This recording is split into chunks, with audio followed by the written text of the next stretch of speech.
Hello students, हम कर रहे थे अमेरिकन कॉन्स्टिट्यूशन। लास्ट सेशन में हमने किया कि अमेरिकन कॉन्स्टिट्यूशन के क्या क्या बेसिक फीचर्स हैं एंड आज हम करेंगे अमेरिकन कॉन्स्टिट्यूशन में बिल ऑफ राइट्स हैं, इसको कैसे इंक्लूड किया गया। जब हमने बिल ऑफ राइट्स की फंडामेंटल राइट्स की बात की थी तो उस टाइम ओरिजिनली इसको कॉन्स्टिट्यूशन में इंक्लूड नहीं किया गया था, क्योंकि जो बिल ऑफ राइट्स हैं फंडामेंटल राइट्स हैं जिस सिटीजन्स को बहुत ज्यादा राइट्स फ्रीडम प्रोवाइड कराते हैं। और जो अमेरिकन पीपल थे जे वैसे भी लवर ऑफ फ्रीडम थे, इसीलिए जो बिल ऑफ राइट्स हैं इनको इंक्लूड करना बहुत जरूरी हो गया था। इंडिया ने भी फंडामेंटल राइट्स हैं वो कहाँ से डिराइव किए हैं, यूएसए के कॉन्स्टिट्यूशन से किए हैं। जो बिल ऑफ राइट्स हैं अमेरिका में वो कैसे इंक्लूड किए गए, तो ओरिजिनली जो बिल ऑफ राइट्स हैं इनको कॉन्स्टिट्यूशन में इंक्लूड नहीं किया गया। जब 87 में कॉन्स्टिट्यूशन बन जाता है लेकिन ये इन्फोर्स नहीं होता, क्योंकि रेटिफिकेशन के लिए जो जरूरी था 3/4 ऑफ स्टेट्स इसको अपनी एक्सेप्टेंस थे। लेकिन जब एक स्टेट एक्सेप्टेंस दे रही थी तो उसको प्रॉब्लम क्या थी कि हमको बिल ऑफ राइट्स भी चाहिए, हमको फ्रीडम भी चाहिए, जो हमारे सिटीजन्स हैं इनको फ्रीडम चाहिए। तो इन्होंने कहा एक बार अगर हम इसको रेक्टिफाई कर देते हैं तो उसके बाद हम बिल ऑफ राइट्स को अमेंडमेंट के थ्रू इंक्लूड कर लेंगे। इसीलिए जब ओरिजिनली कॉन्स्टिट्यूशन को बनाया गया तो बहुत सारी ऑब्जेक्शंस हुई बहुत सारे स्टेट से, उनमें स्पेशली कैरोलिना स्टेट सबसे फेमस है जिसने सबसे ज्यादा ऑब्जेक्शंस क्रिएट की थी। और इन्होंने ही सबसे लास्ट में जो कॉन्स्टिट्यूशन है इसको रेटिफाई किया था, इसीलिए रेटिफाई करने से रिफ्यूज कर दिया। तो उसके लिए इन्होंने कहा कि हमको अमेंडमेंट कर बिल ऑफ राइट्स को इंक्लूड करना चाहिए। तो फ्रेम कब होता है कॉन्स्टिट्यूशन 87 में और इन्फोर्स होता है 4 मार्च 1789 को। तो ये 2 इयर्स का गैप सिर्फ बिल ऑफ राइट्स की वजह से ही रहा है। तो अमेरिका के कॉन्स्टिट्यूशन में 10 अमेंडमेंट्स की गई हैं ताकि जो बिल ऑफ राइट्स है हम इनको इंक्लूड कर सके। इंक्लूजन के लिए जो 10 अमेंडमेंट्स हैं वो की गई हैं। आज तक अमेरिका के कॉन्स्टिट्यूशन में ओनली 27 अमेंडमेंट्स हुई हैं और इसमें से first 10 amendments bill of rights के साथ इंक्लूडेड हैं। और उसके अलावा बाद में भी बहुत सारी अमेंडमेंट्स होती हैं जो बिल ऑफ राइट्स के फंडामेंटल राइट्स के साथ ही रिलेटेड होती हैं। तो इसका मीनिंग क्या बना, तो जितनी भी अमेंडमेंट्स हुई हैं इन अमेंडमेंट्स में सबसे ज्यादा अमेंडमेंट किस पर्पस के लिए की गई हैं, ताकि लोगों को राइट्स मिल सके, फंडामेंटल राइट्स के लिए। तो जब जे अमेंडमेंट की गई थी, जे अमेंडमेंट किसके ओपिनियन से इन्फ्लुएंस थी, लॉक एंड मॉन्टेस्क्यू जी क्या कहते थे कि हम इंसान को नेचुरल राइट्स मिले हुए हैं। जब हम लॉ की थ्योरी करते हैं, थ्योरी ऑफ स्टेट, तो ये यही कहते हैं जब एक इंसान स्टेट ऑफ नेचर में रह रहा था तब भी उसके पास कौन से राइट थे, नेचुरल राइट्स थे। नेचुरल राइट्स कौन से होते हैं, जैसे right to life, liberty and property. ये राइट एक इंसान के नेचुरल राइट्स है और ये हर एक इंसान को मिलने चाहिए। ऐसे ये मॉन्टेस्क्यू है वो भी यही डिफाइन करते हैं अगर हम लिमिटेड पावर्स ऑफ गवर्नमेंट रखें, गवर्नमेंट लिमिटेड होनी चाहिए, लेकिन इंडिविजुअल के राइट्स हैं जो सबसे ज्यादा होने चाहिए। जितने इंडिविजुअल के राइट्स होंगे, फ्रीडम्स होंगे, उतने ही उनका वेलफेयर ज्यादा होगा। क्योंकि अमेरिका एक डेमोक्रेटिक रिपब्लिक स्टेट बनकर हमारे सामने आता है जिसमें लोगों को सबसे ज्यादा फ्रीडम दी गई थी। तो अमेरिका है जो फर्स्ट कंट्री है to include the rights of citizen in written form in the constitution. तो इसने ही सबसे पहले राइट्स को कॉन्स्टिट्यूशन में इंक्लूड किया गया था। इसके बाद हमने भी राइट्स को फंडामेंटल राइट्स के रूप में इसको इंक्लूड किया है। जो ब्रिटिश का कॉन्स्टिट्यूशन है वो तो अनरिटन है, लेकिन वहां पर भी लोगों को बहुत सारे राइट्स मिलते हैं। अगर हम रिटन की बात करें तो इसका क्रेडिट अमेरिका को ही जाता है। And now nature of rights included in American constitution. जो अमेरिकन कॉन्स्टिट्यूशन में राइट्स को इंक्लूड किया गया है इसकी नेचर और फीचर्स कौन कौन से हैं।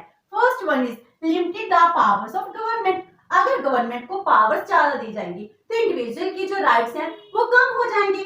इसीलिए जे चाहते हैं गवर्नमेंट के पावर को लिमिटेड किया जाए और ज्यादा से ज्यादा राइट्स किसको मिलने चाहिए, इंडिविजुअल को मिलने चाहिए। इसीलिए जे ही चाहते थे। Number 2, rights are not absolute. जी कहते हैं जो राइट्स होते हैं एब्सोल्यूट नहीं होते हैं। मेरे राइट्स हैं, मेरे राइट्स एब्सोल्यूट नहीं हो सकते। अगर हम राइट्स की बात करते हैं, राइट्स सोसाइटी में ही इंजॉय किए जा सकते हैं। इसीलिए अगर मेरे राइट्स हैं, मुझे फ्रीडम ऑफ एक्सप्रेशन है, तो मेरी जी ड्यूटी तो भी बनती है मैं किसी की फ्रीडम को सप्रेस ना करूं। तो जी क्या कह रहे हैं, ये राइट्स एब्सोल्यूट कभी भी नहीं हो सकते और इनको हम लिमिटेड चेंज भी कर सकते हैं इन स्पेशल सर्कमस्टेंसेस। जैसे ही टाइम चेंज होगा वैसे ही राइट्स की फॉर्म है वो चेंज हो सकती है, जी हमारी जरूरतों के अकॉर्डिंग होती है। Next is rights are justice able. जो राइट्स होते हैं वो जस्टिस एबल होते हैं। इसके लिए एक पर्सन है,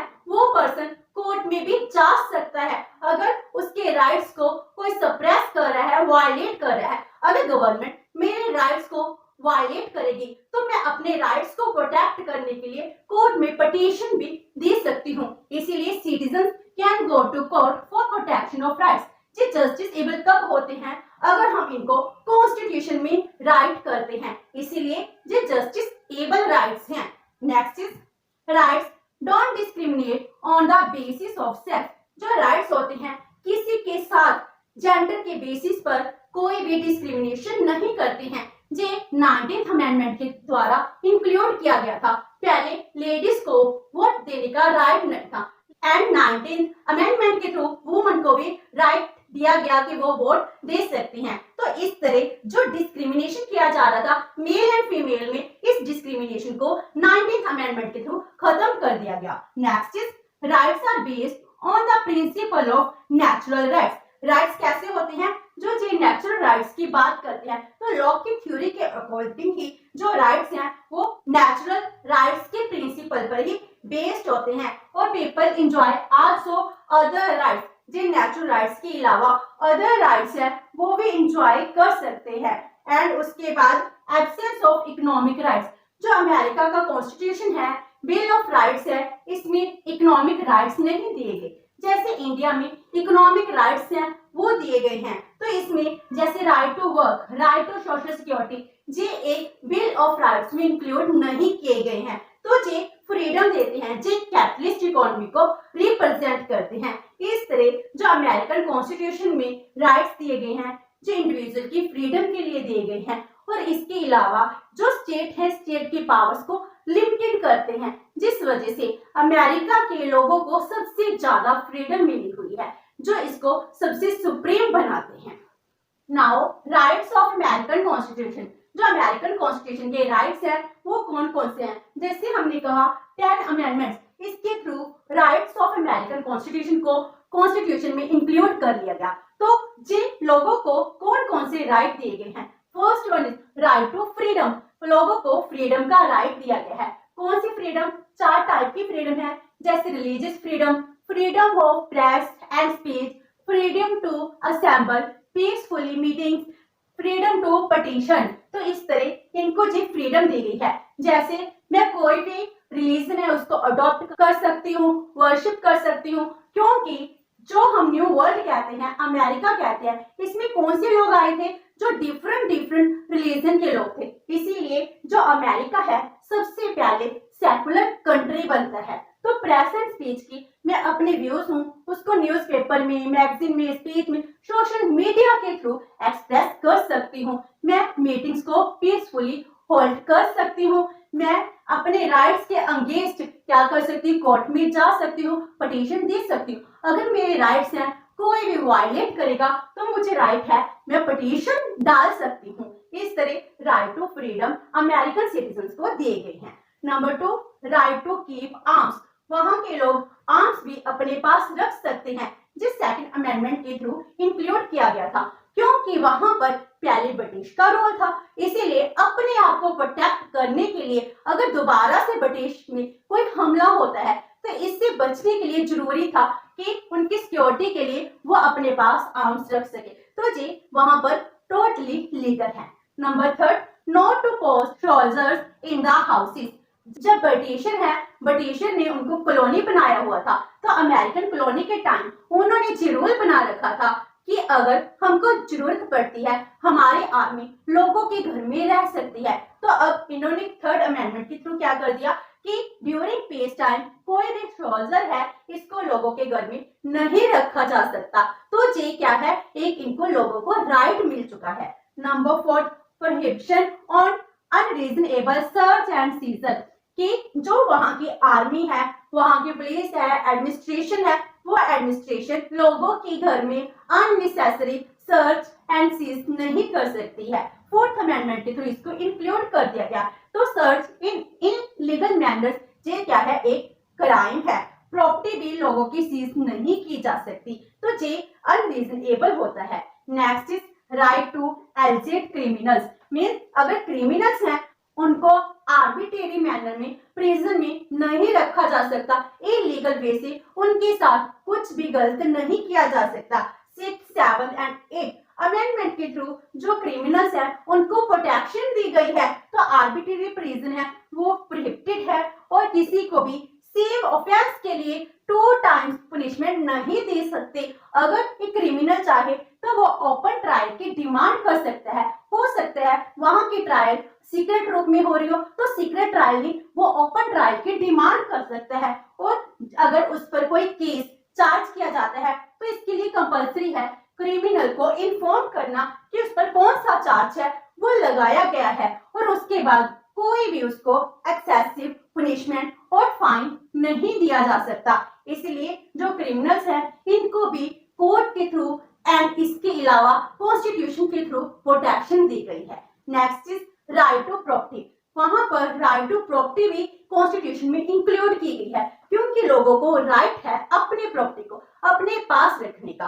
अगर गवर्नमेंट आपकी प्रॉपर्टी एक्वायर करेगी, मीन्स अगर हमने हेल्थ के लिए, डिपार्टमेंट के लिए, अगर पब्लिक सेक्टर की डेवलपमेंट के लिए, सोशल सिक्योरिटी के लिए, सोशल सर्विसेज के लिए, सोसाइटी के वेलफेयर के लिए अगर लैंड एक्वायर करनी है तो इसके लिए बहुत जरूरी है कि उनको प्रॉपर कंपनसेशन दिया जाए। अगर किसी की प्राइवेट प्रॉपर्टी को एक्वायर करना है, जो 5th अमेंडमेंट के थ्रू इंक्लूड किया गया था। एंड इसके अलावा और भी बहुत सारे राइट्स हैं जो लोगों को दिए गए थे। जैसे 9th अमेंडमेंट में कहा गया कि पर्सनल डेवलपमेंट के लिए जो राइट्स हैं वो रिक्वायर्ड हैं उनको दे देना चाहिए। 13th अमेंडमेंट में कहा गया जो डॉरी सिस्टम है जो इलीगल है और किसी के साथ भी कलर के बेस पर, क्रेज के बेस पर, क्रीड के बेस पर कोई भी डिस्क्रिमिनेशन नहीं किया जाएगा। और right to vote 26th amendment के थ्रू 1970 में यूनिवर्सल अडल्ट फ्रेंचाइज है उसका प्रावधान किया गया है। इस तरह लोगों को टाइम टाइम पर बहुत सारे राइट्स हैं वो प्रोवाइड किए गए हैं। इस तरह अमेरिकन कॉन्स्टिट्यूशन में बिल ऑफ राइट्स के थ्रू बहुत सारे फंडामेंटल राइट्स दिए गए हैं जिससे वहां के लोगों को बहुत ज्यादा फ्रीडम दी गई है। होप सो कि आपको सेशन अच्छा लगा होगा। अगर आपकी कोई क्वेरी है तो post it in the comment box and video तो please like and share with your friends. Thank you so much and have a nice day.